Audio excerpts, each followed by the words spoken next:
Step into the Fieldhouse, your front row seat to legendary victories and untold stories. Hey, I'm your host, Lance Leonard, breaking down sports from the inside out, along with co-host Jimmy Lackey. It's more than just a game. It's the Fieldhouse Podcast. Hello. Welcome into the Fieldhouse Podcast. We are a production of the Kids Inc. Sports Network, and it's great to be back with you all. We have Jimmy Lackey, the CEO, main man of Kids Inc. here today. I'm Lance Leonard, helping out host a little bit, and we have a tradition here. Jimmy, what's the best thing that happened to you today, man? Woo. I always forget where you're going to ask me that one. I like that, though. By the way, if you have a teenager out there, I know I'm not telling you how to raise anybody, but if you want a conversation where you say, hey, how was school today? You know what you're going to get. You've gotten it already.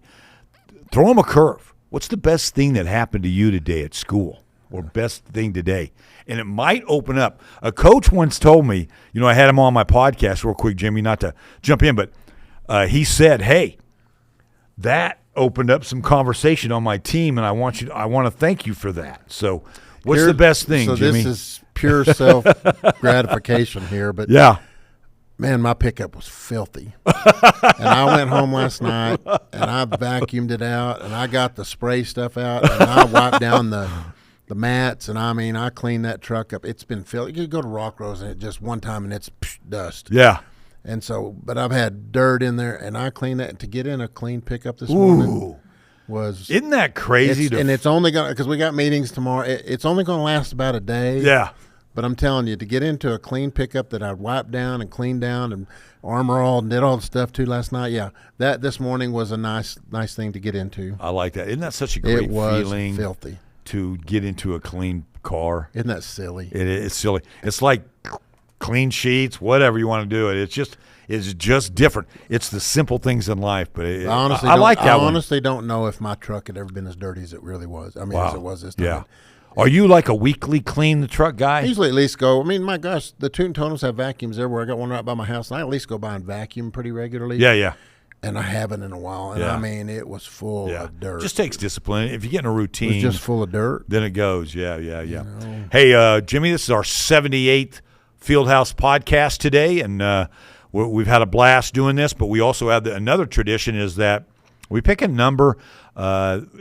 That is the number 78. Obviously, that's our podcast. But somebody we might have played with, who we admired, or most of them have been people from afar that we admired. And 78 is a mecca for professional football players. There's lots of them. That number is as big as any I think I've looked up over the years. So, who is going to be your 78 today? Most people probably think I'm going to pick Leon Lett, but I'm not. I was a big Bruce Smith fan. Wow, yeah. Great one. I think he was one of the best at his positions in my lifetime. Yeah, for the Buffalo Bills. Yeah. And I know you wanted to have this conversation a little bit, so I just did write down a few. Anthony Munoz, Bubba Smith way back in our day. Leon Lett, you mentioned, of course. Richmond Webb. You can just almost go on and on. But how about this one? I know you would like this one. Pierce Holt. Yeah. Angelo State, 49ers. He and I had one thing in common. He lost an eye also. He played blind and did not know this till you just told me. Yeah. Wow. Sure enough. Yeah. Yeah. I wonder who the book had. Angelo State, but played here at WT as well. Pierce Holt, and then made it to the NFL. So that was going to be mine today. Is Pierce Holt? Anthony Munoz is the. Yeah. He's the gold standard for Art Shell. Bobby Bell. Wow. See, I didn't know those. Jackie Slater. See, it just goes on and on. There's your Dwight White. There's your Richmond Webb. Yeah. It just goes on and on. Man. That's pretty cool. Yeah. Bruce Armstrong. A lot of great 78s. Wow. Yeah. Art Shell. By the way, I just learned this today. Speaking of San Angelo, where Angelo State is, did you know Greg Maddux was born in San Angelo? No, I did not know that. I know. Four-time Hall of Fame, four-time Cy Young Award winner. Went to Vegas in high school, but he was born in San Angelo. I need to bring you a baseball. Okay. Speaking of, and I saw him in my cabinet last night. I hadn't seen him in a long time. when Mike Marshall was coaching at WT for Yeah, that yeah, 1 year, yeah. Mike didn't sign autographs. Oh, he didn't? Cool. And so, if you'll remember, we went and scrimmaged Tech Right. at the very beginning of the season. And so we went down, had an alumni deal down there, invited all of our local Lubbock folks out. And I asked Coach, I said, would you be willing to sign a couple dozen baseballs for me to give out to people that come? He said, oh, yeah, Jimmy, for that, I'll do that. Oh, okay. I still have a dozen. I still have a dozen of them at my house. I'll get you one. Wow, Mike Marshall Yeah. had the philosophy of almost shoving the way you throw instead of throwing. But All about kinesiology, yeah. yeah, and he could pitch and pitch and pitch. One day, 2, 3 days. Just like a softball pitcher, he figured out the overhand side of it. Yeah, Yeah. yeah, great stuff. Yeah. But So, I've got some baseballs Mike signed for me, and I need to remember to bring them. that's cool, man. I appreciate that. Yeah, but I just learned that this morning that Greg Maddox, born in San Angelo. You know why I saw them? Because they were up there where the cleaning stuff was. We're in the garage for the truck. For the truck. That's I like when that. I saw them. I like that. Well, let's let you lead off today. What's on your mind? Well, I man? want you to talk to me about the Corn Ferry Tour. Oh yeah. No, I didn't go out and watch any of it, but I kept up with it on ESPN all weekend. Leaderboard and stuff. But my son-in-laws went out and they're golfers. So yeah, what'd they time. think of it? I want somebody else's. Well, Colton played in the qualifiers, right? Yeah. And so did you see how low those guys went? 61, yeah, course records. Yeah, course Yeah. records, everything. 67 got you a T5. Yeah, 67 got Colton you. shot 69. Wow, Yeah. that's cool. And so, here's Luke's becoming a much better golfer, and Luke can hit the ball a long ways. Colton is a golfer. And he's on that fine line between here and those guys. He's real close. But I asked him, I said, tell me right off the bat, Colton, what's the biggest difference that you saw on day one? He goes, Jimmy, everything they hit is straight. Oh, it is. He said they hit it so straight. He said, I got up there, we were watching. He said, because they sent me a video of you introducing one of the players. Yeah. So he said, we got up there on hole one, and everybody's laying up, and all of a sudden this guy comes up and pulls his driver out. And we're all thinking, uh-oh.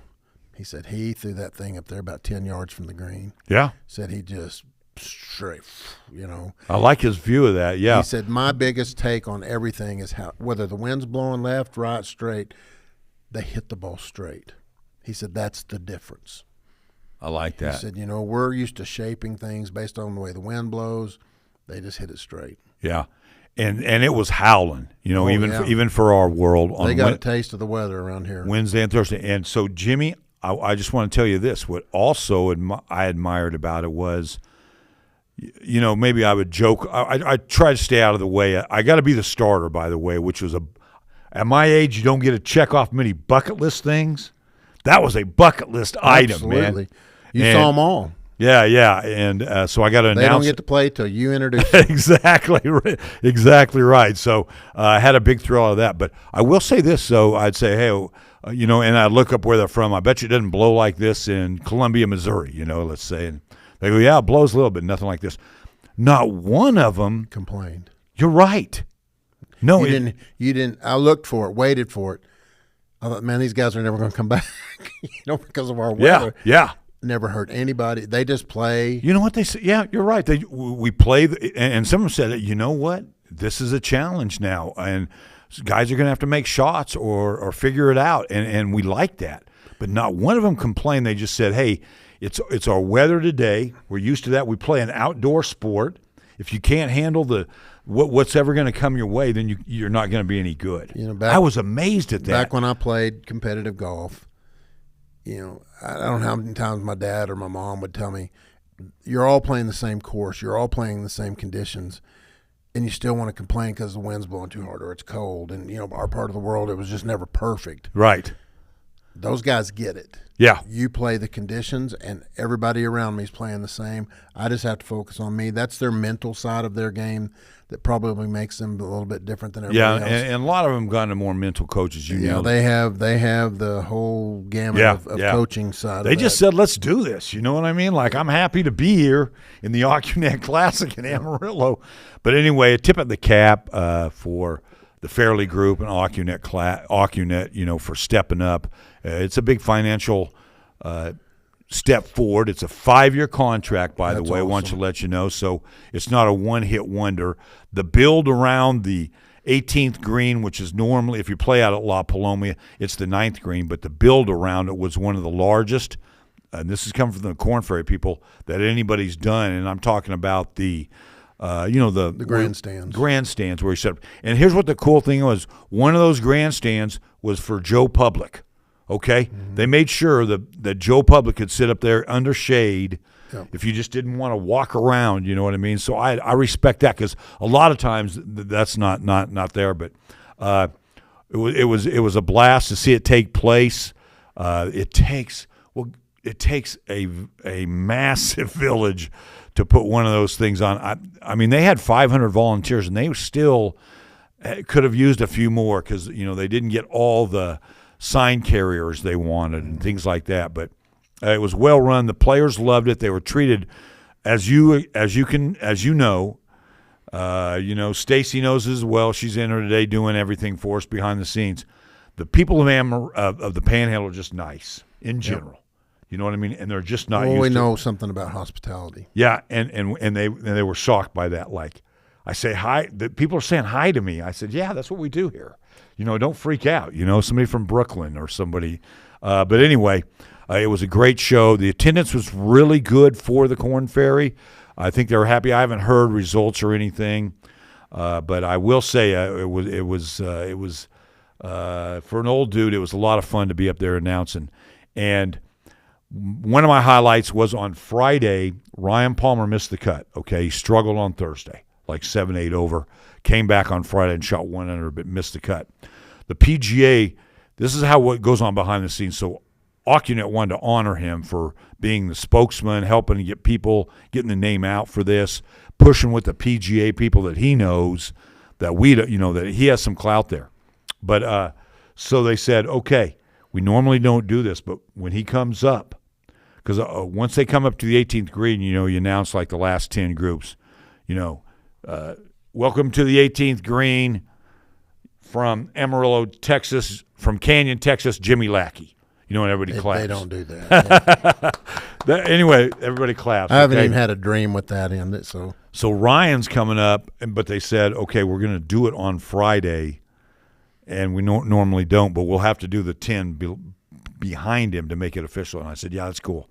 So when I got up there, I just jazzed it up, and got a place fired up pretty good, and they brought a tear to his eye. I bet. So it was a very emotional thing for him. So I enjoyed that. That's awesome. I'm glad you got to do that. I'm glad they asked you to do that. And we'll see if they ask me back, though. What a big event. But I will say this. I was one fatigued cat, man. I got to pick my game up to stand up there all that time. Yeah. On Friday, I was burnt. I mean, on Saturday, I was burnt out. I'm like 6 a.m. to 6 p.m., that's a little much for me, you know what I mean? So, but no, it's not about me at all. It's, what's that? I said, suck it up. I know. That's what the guy, I said, man, I'm pretty burnt, dude. Yeah. He goes, what? I said, yeah, I am. He said the same thing. They had to enjoy Sunday's weather. Yeah. Oh, they loved it. In the morning, it was a little misty, so they still had that. It was and then let's give a shout out to Wyatt Province. He's a 20-year-old from Randall High. Man, after hole number 6 on Sunday, he was tied for 4th. He was the only amateur in the group. And then he doubled, kind of set him aside. I think he finished tied for 35th or 35th. So if he would have made the top 20, he would have been automatically invited to the next event in Springfield, Illinois. They just do invite you. So his crowds, though, were number one. That's what Colton said. They were massive. Said there's probably 70 to 100 just following him along. Just following him alone. Yeah, you nailed it. Yeah, that's awesome. And he fared well, man. He was being so competitive. He was disappointed, but one of the cool things that happened to him when he's walking off 18, all these little kids are yelling his name. Hey, Wyatt. Hey, Wyatt. Wanting his autograph and all that. I think when he talks about that will be one of his best memories. Takeaways. He was really blown away by that. Like, they know my name now. You know what I mean? So Did I get this right? Did he play by himself on Friday? On Saturday. Saturday. Yeah, he was the last. He was the last. In fact, he was the last one off the course on Friday, first one off the course on Saturday. Okay. And he played with him. Colton said he played in like 2 hours and 40 minutes. 2 hours and 43 minutes. Wow. You're right. Officially, you know what I mean? But he's right. And he shot 7 under, I think it was. And, it was amazing. It was amazing, yeah. So a great event. I will say this. I saw a lot of happy faces out there. I saw a lot of kids out there. I think that's what touched me the most, just simply overall, if you ask me about it. An event like this brought a lot of smiles. Golf's not for everybody. I get it. But you have options there to sit and just watch on 18, or if you want to go walk and get your steps in and see some great golf. And Colton's parents came in for the weekend from Oklahoma, and Stephen and Shelley, they'd go park on a par 3. Yeah. And sit and watch. But that course they set up, Jimmy, I've never seen La Paloma like that. Yeah. I mean, they got tee boxes basically in guys' yards. Yeah. They're so far back. That's crazy. So, yeah. But that's enough about that. Congratulations. Just Amarillo, you showed out. 806, you showed out. It's a tip of the cap, as they say in the game. But it is, just so everybody knows, it's a 5-year contract, so there's 4 more years of that guarantee. So if you missed out or want to volunteer and things, I think you would enjoy it. And you'll find out if it's your cup of tea or not. And if it's not, it's all good. But if it is, I think you'll go back the next 3 years. So, Had one more for you real quick here on the World Cup. Have you seen the videos of the everybody's coming into the United States from Brazil and Finland and everywhere. They are doing these videos on their first visits to Buc-ee's, and they're awesome. They're like, are you kidding me? And then Whataburger has become the next thing where they're tasting Whataburger for the first time on their videos. And they're blown away by ranch dressing, okay?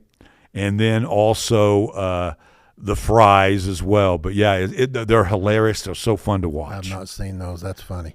Go ahead, take a look at them. You guys will get a kick out of them because the simplest stuff we take for credit, just for example, the simple things we love in life. Speaking of your truck, a guy who drives basically a Cooper Mini in England, that's his big car. Well, they rented him a truck, and he was in heaven. Oh, I bet. He said, this is the coolest thing I've ever driven in my life. First of all, just getting in it, he said, you know what I mean? So the simple things. So the World Cup fans are kind of finding out our world, and it's been a lot of fun. But how about last night, real quick? Argentina beats Algeria 3-0, and Messi scores all 3 goals for the hat trick at 39 years old. Place was going crazy. It was in Kansas City, and it was cool to see. So he is now tied with 16 World Cup goals. He is tied for the most in the history of anybody who's ever played the World Cup. So it's Messi. Let's hope he gets one more and becomes the all-timer. But I'm not a huge. I didn't grow up a huge soccer fan at all. No, I'm not either.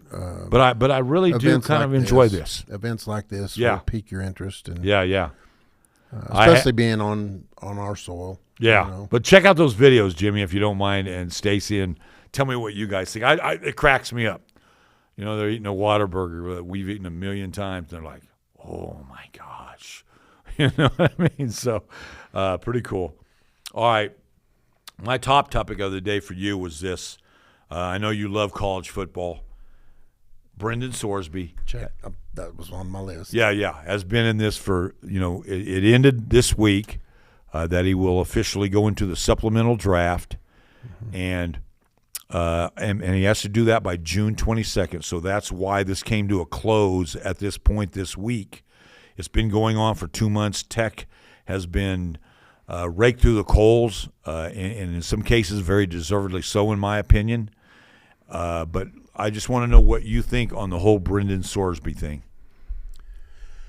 Well, first off, I'm not an expert, and I don't know firsthand knowledge of any of it. Now, he is, just so everybody knows, he did gamble, and not only gambled, but made over 10,000 bets. Yep. This is on public web betting sites.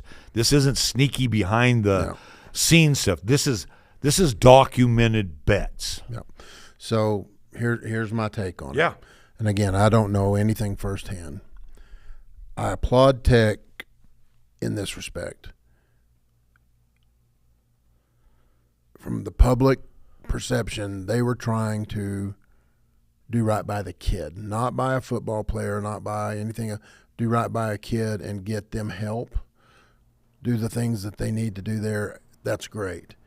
But you take all that aside, my first comment when I heard all about this is, and I made this comment the day I heard about it, if he gets to play football, college football, again, then Pete Rose needs to be in the Baseball Hall of Fame. That's my way in to either one of those, because the game's tainted when that occurs. I don't care who you're betting on, what you're betting on. Somehow, some way, you know as well as I do, Lance, that's tied back to your performance. And you won't convince me otherwise. I think Cincinnati knew about it. I think that set Tech up for failure in a way. And you know me, I don't like people getting set up for failure. I think they figured out at the end the best way to get out of this deal, and I think they did it. And that's to move on. But, boy, trying to justify it all along the way, they took some hits. And probably, like you said, rightfully so. I don't know anything firsthand, and I'm not an expert, and I'm not somebody that ought to be commenting on it from a professional standpoint. But just from the look of it all, it didn't look good. And if my information's correct, the judge that gave the injunction in Lubbock, and this came from my colleague, was a Houston grad and a Houston native, not even a Lubbock person. That's correct. But it made it sound like he was a Lubbock judge.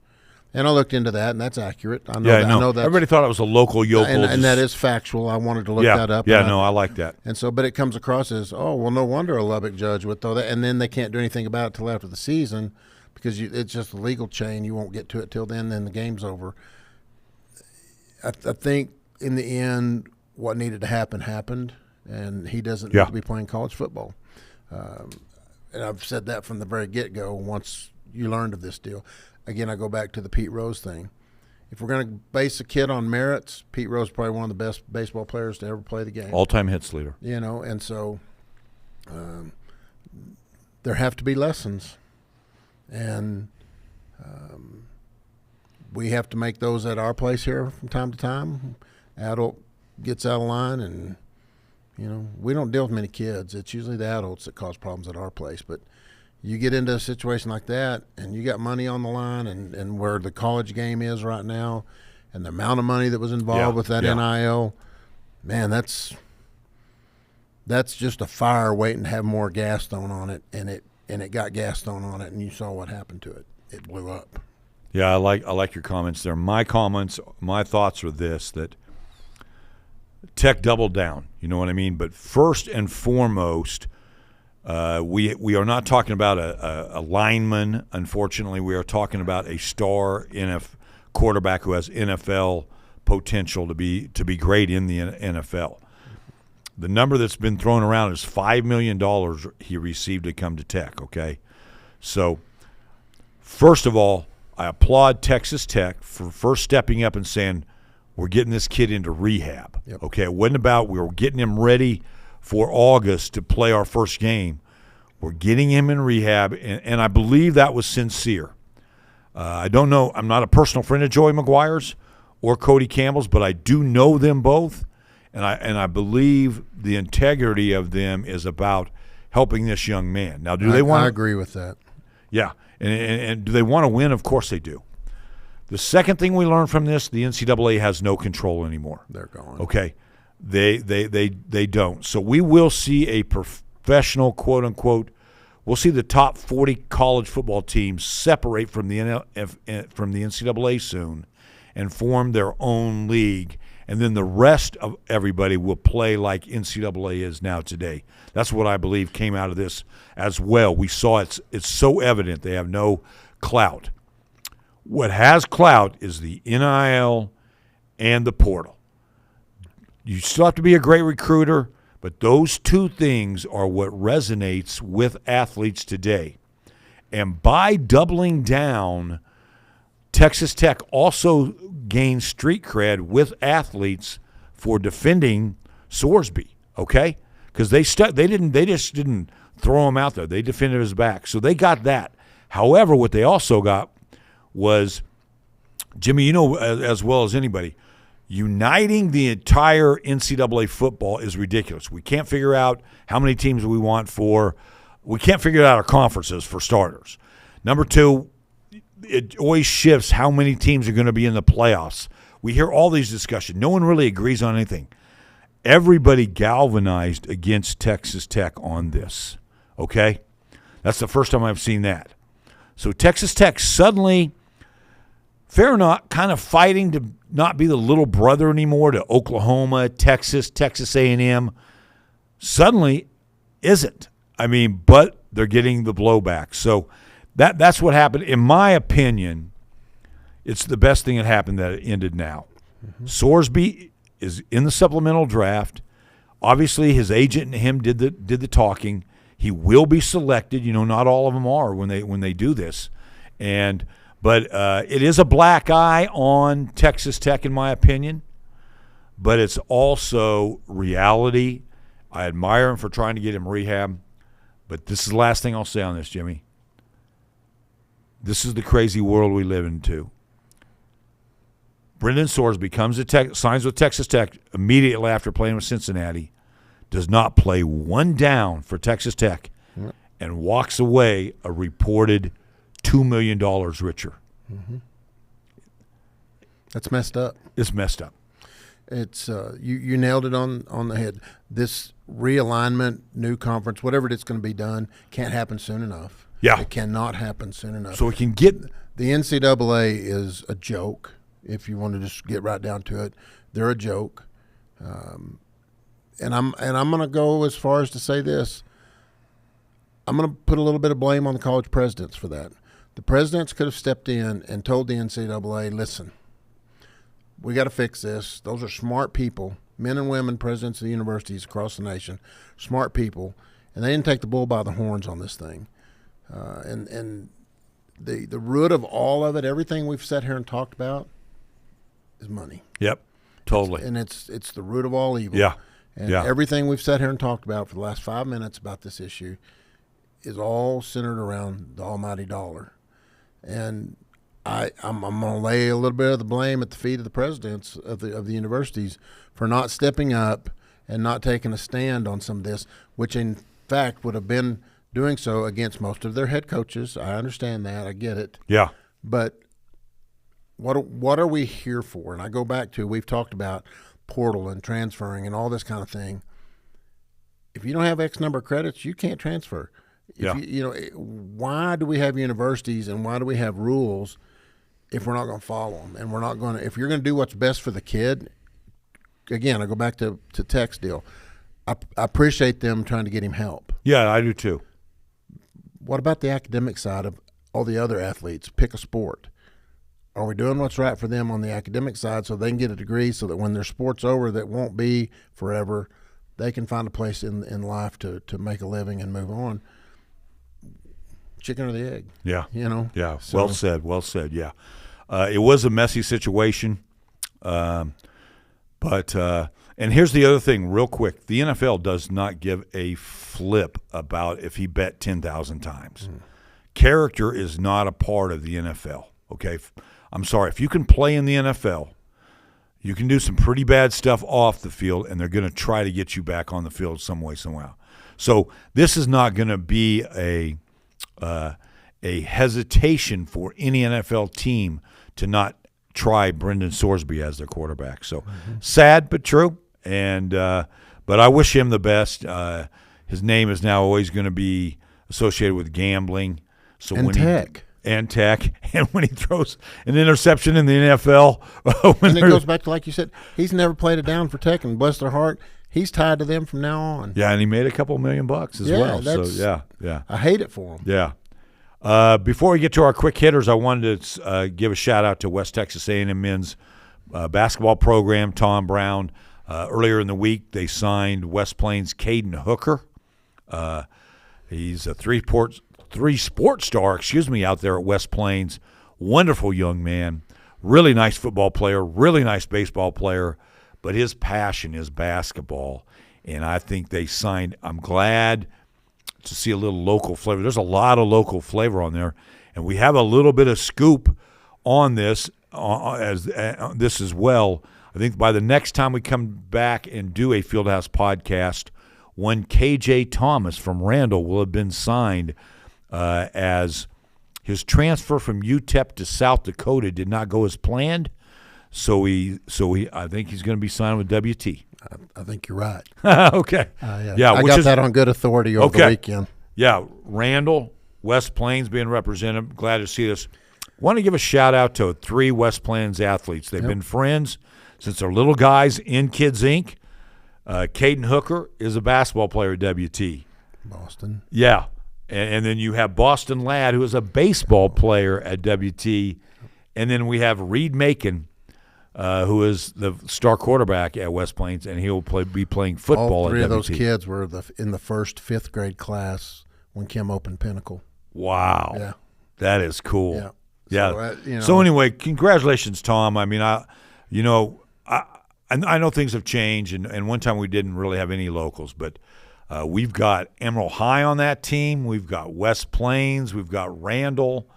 We've got Tascosa represented. Mm-hmm. I hope the Buffs go far. So really nice thing. I had 2 things real quick, and maybe you have something. Knicks winning it all. We always get this stereotype like the world's better if we have L.A. or New York winning and things like that. I will say this. It was pretty cool. I didn't like what went on in the streets beating up San Antonio fans, but it is a little different when New York wins a world championship. Oh, it's hands down. I've got 2 friends, Jamie Fincham, Lance Maddox. Didn't think we were ever going to see the Knicks win again. And so our little thread and our text thread was going nuts the other night because they are some happy campers. From the time we were kids. I mean, I can remember when Walt Frazier played and, that bunch. And so, they were pretty excited. I think it was good for basketball. Yeah. What a choke job the Spurs did. I mean they get these big leads. Just call it what it is. Yeah, call it what it is. I don't care what level. When you got 20-point leads. Oh man, you gotta figure out a way to win them out. And so I had turned one game off. In the second quarter, it was like 71-49 or something, and I just turned it off. Came back later, and it was right after the tip-in. Oh, yeah. At the end of the ball game. Yeah. And I'm like, what? And I missed, I'm probably glad I missed it all because I probably just sit there I happened to watch all that one. Really? I didn't watch all of everyone, but, yeah, crazy comeback. It just got closer and closer, and San Antonio got worse. What happened was they had a big lead and just started taking threes. Like, hey, we've got such a big lead. We're not even going to run an offense. And the Knicks, to their credit, and I buy into a little bit of this because I think it's fun. But think about the Spike Lees of the world. He's been sitting there courtside for how many years? Yeah. What's the lady's name? What's the lady's names on the CIS movies, or not the CIS? Oh, yeah. Mariska Haggerty. Yeah. I mean, those type folks, they're true fans. They are true fans. And, for them to get into it and finally see it happen for them, too, because it's probably their first in their lifetimes, too. Yeah. It was cool to see. It was cool to see. And so the parade's going to be, I think, today or tomorrow as we're speaking here today. And that's going to be insane. Fallon had them on the other night, and he did them in threes. He had 3 of them come out. And they had another 3 come out and did interviews. It was very good interviews, and talked to all of them, and he had the whole team there. And, that's pretty cool. Yeah, it was a good show. I like that. So yeah, it's good for the game. I will say this: what's not good for the game anymore, World Cup and NBA Finals, when I just messing around going online on SeatGeek to see what a ticket costs. Yeah. I think to get into Game 5 for the next game was a minimum of $5,000, and that's sad because you can't have a dad and a mom, or a dad, a son and a daughter. Hey, let's go to the Knicks game. You know what I mean? Let's sit up in the rafters, but let's go to the Knicks game. I want your experience. You just can't do that anymore, and that's sad. And then the World Cup as well.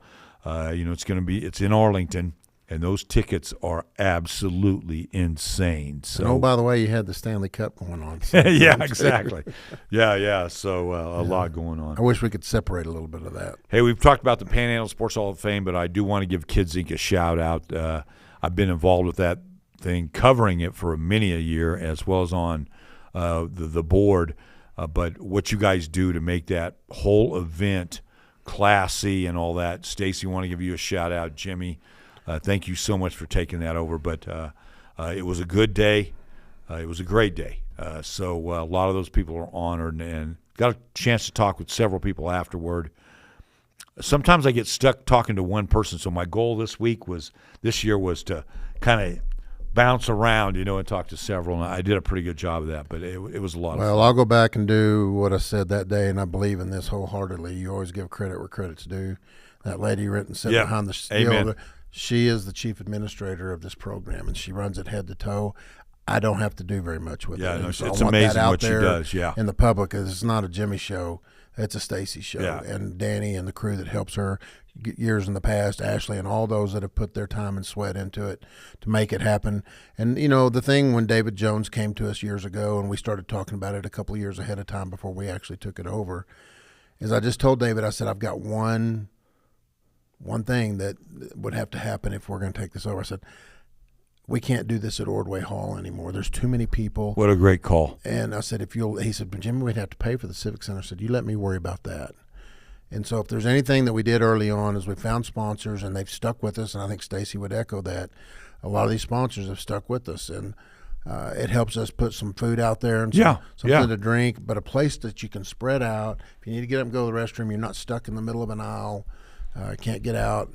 And that was just a non-negotiable item for me, was to not have it. And I love old school stuff. I love Hoosiers. I love all those history movies. But an event like this deserved a little bit more, and moving it to the Civic Center was the one piece in the agreement that I had to have before we'll be willing to take that on. And golly, Stacy, how many years have we been doing this now? Yeah, and so 10 or 15 years of us running this now, it's like old hat, but she does this. Yeah, no, it's awesome. And like I told them in the audience the other day, and I know she was ready to kill me. I know. But think about this. I like the little slap you gave him as you left. That was awesome. But I'm not afraid to talk about it now, because it is what it is. But she's been dealing with leukemia for 3 years. Yeah. And if you were ever around her, you never knew that. And other than the 4 months she was at MD Anderson, from the day she left to the day she came back, she's the same person. But when it comes around, there's a lot of work that goes into getting this done, tracking down athletes, tracking down information, tracking down addresses, tracking down email addresses, so that you can just communicate with all these coaches and athletes and inductees and Special Achievement Award winners and all the people that are involved. There has to be a strong communication channel from us to them, and she heads that up. And people don't know what that takes to get that done, especially when you're trying to wrap up those last sports at the year end, the baseballs and the softballs, those sports at year end, trying to figure out who are the winners and who do we put in. And we're up against a deadline there. We got to get trophies made, you got to get plaques made, you got to get all those things made. There's a lot, and it all if we could spread the whole thing over a year's time and work on it all year long, it wouldn't be as big a project. But when you whittle that down to 2 or 3 months of really hardcore crash course stuff that she has to do, I would challenge people to come watch what she does for those during that time, because it's a lot. 2014 when we took over, so we've done it 12 years now. Yeah, that's pretty cool. Yeah, and so she is the catalyst. Yeah, and well said. I echo that, and we're so thankful for that. It does run smooth once that Sunday gets there. So a lot of moving parts, and Stacy's amazing with that. Because I'm on that board, and I know how. I'll just say how maybe unorganized some of us are. You know what I mean? We'll just put it like that. So, and she bails us out. It's like, hey, can we get this information? So yeah, but yeah, I love what goes on. So, Jimmy, anything else today, man? Self-serving 13th annual Bill Lackey Memorial Golf Tournament full. We're 4.5 weeks out, and it's already full. Way to go! Yeah, so way to go! Yeah, I'm excited about that. We've got people. And that's coming up. That goes against the Bud partnership. Yep. That's at the same weekend. Yep. So, we're full, and all 54 teams, and we got a waiting list, and so way to go, man! That's congrats. a good thing. Yeah, I love that. So I don't have anything else, man. I'm done. All right, good stuff today. Really enjoyed that. So we want to remind you that we are the Fieldhouse Podcast. We are a production of the Kids Inc. Sports Network, and like I like to always say, we'll see you when we see you.